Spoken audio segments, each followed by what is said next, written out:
Test, test, test. Okay, the binary search algorithm is one of the algorithms that you have to know by heart for AP Computer Science Principles. There's not many. This is one of them. And it's not that hard. It's kind of something you already understand. If you can imagine trying to find a specific word in the dictionary, you probably wouldn't just start on page 1, look for it, turn to page 2, look for it, turn to page 3, look for it. That's not what you would do. You would know the letter that the word that you're looking for starts with, and you would kind of just open the book some fraction of the way through, just guessing, and then you would see where you are, and then you would do that again until you found the word. That's basically what the binary search algorithm is, except it tries to cut the list in half every time it looks at one number. So to show you how this worksheet works, here's the list that we're looking through. We're looking through this list. -5, -1, 3, 13, 17, 19, 22. And that list is already in ascending order. You cannot use the binary search algorithm unless the list is in either ascending or descending order already.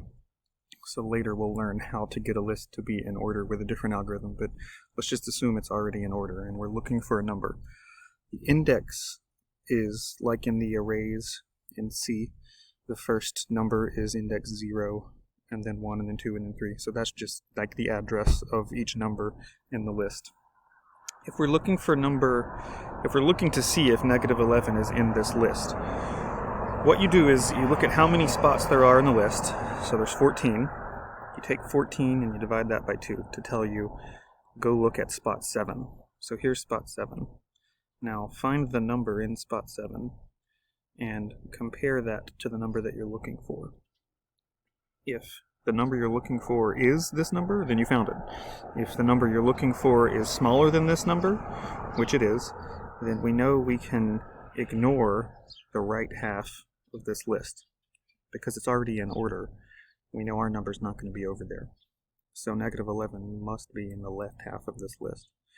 Alright, now we just basically repeat what we just did.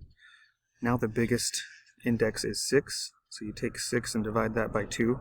That tells you where to look next. That tells me I need to look at spot 3.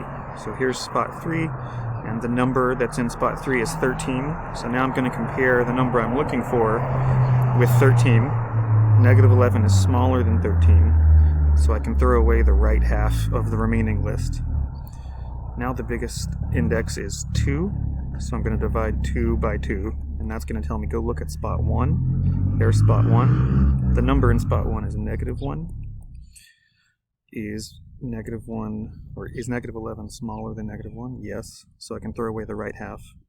Now there's only one number left, so compare -11 to -5, and if our number were going to be in this list, this is the last chance that it's in the list. But since -11 is not -5, now we have determined, using binary search, that -11 is not in the list. So this is what your answer should look like for each of these values on this worksheet. I should see a list right here of the numbers that you compared this value to. And if you use the binary search algorithm correctly, I'll be able to know if you did it correctly by which numbers you write here. Now this list had a final index of 14, so when I divided by 2 I got a nice even, it divided evenly. But if we look at the next list, the last number in that one is 15. So for the very first iteration of this algorithm where I'm looking, I'm going to divide 15 by 2, and that's going to give me 7.5. Well, there is not an index 7.5, so we have to round. Sometimes when people write this algorithm, they round up. Sometimes when people write it, they round down. It doesn't really matter as long as you're consistent and you round the same every time. So just for the sake of this worksheet, let's all round down. So whatever decimal you get here, round down to the nearest integer, and then that's the next spot you should look at. So look at 7. I think that should be enough to get you going on this worksheet. And so all of the answers will not be not in the list. Sometimes the number will be in the list. Like for this next list,